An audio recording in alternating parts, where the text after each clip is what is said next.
All right, Fareed Zakaria is out front now, the host of Fareed Zakaria GPS. So, Fareed, while Will was reporting, and Will and I on this show together so many times, and most of his reports go to Bars and Tone in China. Most of the time, they censor them. They did not censor this. A report about a potential invasion of Taiwan, beginning with a U.S. general saying that they are not practicing, that they are literally rehearsing, that these aren't drills. And they don't censor it. What is really at stake here tonight?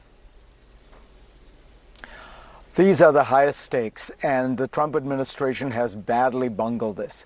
The greatest deterrent to a Chinese invasion of Taiwan, which would send, seismic ripples through the world economy, through the international political system, the greatest deterrent was not any weapon we had. It was the fear that China had that they would be decoupled from the American economy, the economy with which they had for the last 40 years built a deep interdependent relationship. Trump has fired that gun pointlessly, without a plan, without a strategy. As far as I can tell, that the tariffs on China were raised to 145% simply because he wanted to save face.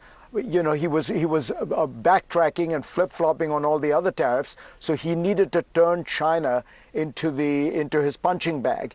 But because of that, what he has done is play into China's hardliners' hands. They have been waiting for this decoupling. They practiced it during COVID. They practiced it during the Shanghai lockdown. And now what they're going to say is, look, if we go into Taiwan, what do we have to lose? We've already been cut off from the American market.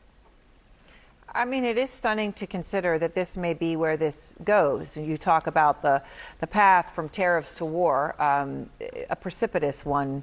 In China, I want to just show this. Will Ripley, showed that post that the foreign ministry recently posted on X. So this post, Fareed, has now 13 million views. So what it's of is the former leader Mao Zedong speaking during the Korean War era. Now, that is the last time, the Korean War, when China and America were actually at physical war, clashing on a battlefield, right? That's being posted now. And he says, in part, Mao, no matter how long this war lasts, we will never yield. And that is trending now in China.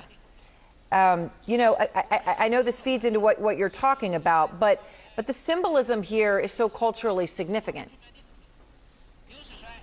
The beginning of China's modern history that every school child is taught in history books is that China was forced and humiliated by Western powers, including the United States, in the 19th century, and had to back down and had to accept humiliation and a kind of neo-colonial arrangement with the foreign powers. And the message of Chinese history is never yield like that again. We will never allow ourselves to be put in a position like that. Look, and the Chinese have a fairly strong hand.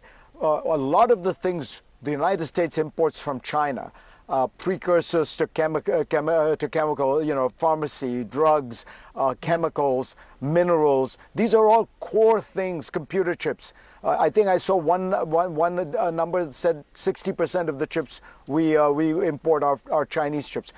We need that stuff. It's not going to be easy to find it somewhere else. You can't find rare earth all over the world. The Chinese, on the other hand, a lot of what they get from us, agriculture, soybeans, things like that, they can get from elsewhere. And most importantly, don't forget, China is a dictatorship. Xi Jinping doesn't have to worry about public opinion in quite the same way that Donald Trump has to worry about it. No, you also just came out with an op-ed, Fareed, and you talk about the terrorists. And in this, you write about your own context on it, growing up in India, a country obviously riddled with tariffs and where, no business could survive of any. Have you seen this tweet from the Chinese Foreign Ministry? That's the official account of the Ministry of Foreign Affairs of China, sharing a quote from the former Chinese dictator Mao Zedong during the Korean War, the last time the U.S. and China were shooting at each other. And the message was, China will not yield to the U.S. That's an important signal as to how China sees the current trade war with the U.S., and that is that Chinese leaders do not want to be bullied by the U.S. president, and crucially, They don't want the Chinese people to see them being bullied by the U.S. president. That said, I'm told that Chinese leaders are open to negotiations with the U.S., but at this point, they don't see the channels open for those negotiations, and it's their perception the U.S. is not making an effort to open those channels. This is one more crucial point, that if and when negotiations happen, Xi Jinping is not going to meet Donald Trump, I'm told, at the very beginning of those negotiations. They want the agreements worked out first. They do not want a Zelensky in the Oval Office moment, disrespectful to the country, where the Chinese leader would be surprised or embarrassed. And that's key as we wait for any movement here in this trade war between the world's two economic superpowers. Just hours after President Trump called China's leader Xi Jinping a friend, China is calling President Trump's policies a joke and retaliating again. Chinese tariffs on U.S. goods are now at 125%. U.S. tariffs on Chinese goods are 145%, meaning American consumers and businesses are likely in for more pain. Yale's Budget Lab is estimating that Trump's tariffs are going to cost at the average household $4,700 extra a year. Let's bring in Douglas Holtz-Eakin. He was the chief economist for the White House Council of Economic Advisors under President George W. Bush. He's also the president of the American Action Forum. Doug, always great to see you.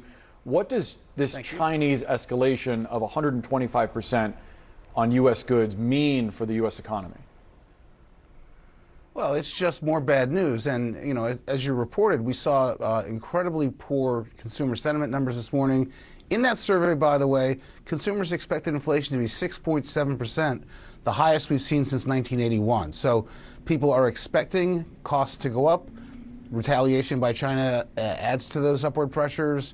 That money has to come from somewhere. It'll come out of other purchases by households. That's going to slow the growth in the economy. And businesses are comparably concerned about the outlook. So the fallout of this trade war has been very significant already, although it has not yet shown up in rising unemployment, some of the other things you'd want to watch pretty carefully. A spokesman for China's Commerce Ministry, Douglas, said that the U.S. is risking turning itself into a joke by using tariffs as a bullying and coercion tactic. How are other countries, do you think, viewing the U.S.? Because obviously it is very problematic for America if they are seen in all of this as the bad guy, and China is seen as being more reasonable. Well, there's a real concern because the White House has yet to articulate what, for example, they want China to do in order to lower the tariffs. And they've encouraged, 70-odd countries to negotiate with the White House. But to what end? What is it that the White House wants from each of those 70 countries in order to get tariffs to go back down? So if you're just imposing tariffs and you provide no signal as to what the negotiation is about, you look like a bully. You're inflicting pain for no apparent reason. And I think there needs to be a real clear articulation of the strategy, because right now we're getting nothing but bad news out of these tariffs, and there's no pathway to getting some benefits at the other end. The Chinese economy obviously relies heavily on manufacturing. Last year they had a $1.1 trillion trade surplus with the United States. How much pain do you think their economy can endure, given that the biggest market for them, the biggest market in the world, is the United States? This is a significant blow to the China economy. There's no question about it. And we're going to see it slow sharply. Now, as you and I both know, the Chinese Communist Party has a tight grip on the country. Its ability to withstand that pain comes at the expense of its citizens, but it will withstand the pain. I'm worried about the fact that people have lost sight that the second largest manufacturer in the world is the United States, and that we do more manufacturing than Japan and Germany combined. And this whole thing is predicated on the notion that somehow the U.S. doesn't have any manufacturing anymore, and that's just not true.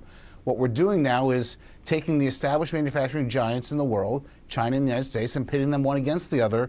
And as I said before, to what end? We both are going to see higher inflation. We're both going to see slower economic growth, and I'm not sure what we'll see in terms of benefits for the economy. The U.S.-China piece, and of course it is so big, perhaps it should eclipse the 10% tariffs that are still in place across other countries, but they are. And you have the European Union's economy commissioner calling it a blow to the global economy. To what end there? Is that clear to you? No, and I think that it's easy to lose perspective. I mean, it's been the longest 5-day week in recent economic history. So, but when the president proposed a 10% universal tariff on the campaign trail, there was essentially universal condemnation of the idea, and most economists saying, "Oh my goodness, that's a terrible idea. That's an enormous tariff. We don't want to see that." But we have that, and we have a lot on top of it. We've got steel and aluminum and cars, China, Mexico, Canada.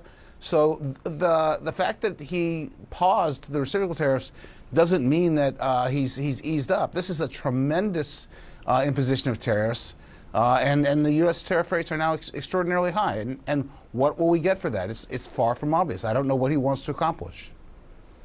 Maybe whatever he does accomplish in a deal, then he can herald as a success, which we've seen as a strategy of the president. So, yeah. But that's difficult for other countries as they try to figure out what they're doing, as you point out. Douglas Holtz-Eakin, thank you so much for being with us. The United States, with President Trump and President Xi and China digging in their heels, China increasing their tariffs now to 125%, calling this back and forth, quote, silly. What has the reaction been? I'm wondering, you're in New York, but obviously you have so many contacts in China now. What has the reaction been, if there has been one, from the president, as we've been reporting, wanting a phone call now with President Xi? Sure. Great to be here, Bianca. So President Trump has made it clear that he's waiting for a call from President Xi Jinping. It's not going to happen. The reason being, it's extremely rare for Chinese leaders to reach out to foreign leaders without any kind of preparation. Again, I explained yesterday how Donald's moves will only create pain for the United States. And it's united the world. Not saying the rest of the world is all friends now, but it's given everybody a reason to set aside at least some of their differences and say, hey, we have to confront this maniac in the White House who's threatening to destroy the global economy. And in many ways has already done significant damage to the economy, such that even if he backs down, and he should, we're still going to have to work our way out of this mess. And so it's meant that China has been given this new position of prominence among many countries because China, for all of its faults, isn't the one currently destroying the global economy. And it also talks about the history here. China is a resilient country. We talked about it yesterday, and a lot of you guys noticed this in the comments. The claim, China's been around for 5,000 years. In one form or another, China's been around for 5,000 years. The United States is been around for about 250. I guess getting kind of close to 300. It's a younger country. China has existed before the United States, and what they say is they'll exist whether the United States wants to be their trading partner or not. Right? So for China, they're looking for other things. But it's also, you have to look at the last couple hundred years. China was weak, right? But for most of human history, China's been one of, if not the most powerful countries in the world. Going back 500 years, 1,000 years, 2,000 years. Many points in history, when you look, what are the most powerful countries in the world, civilizations? You got Rome, Egypt, many others. And then always China was among them. And they're not going to just lay down. Donald needs to realize this, that he is threatening other countries' very survival and identity. Canada, China, whoever. And they are not treating it like a game.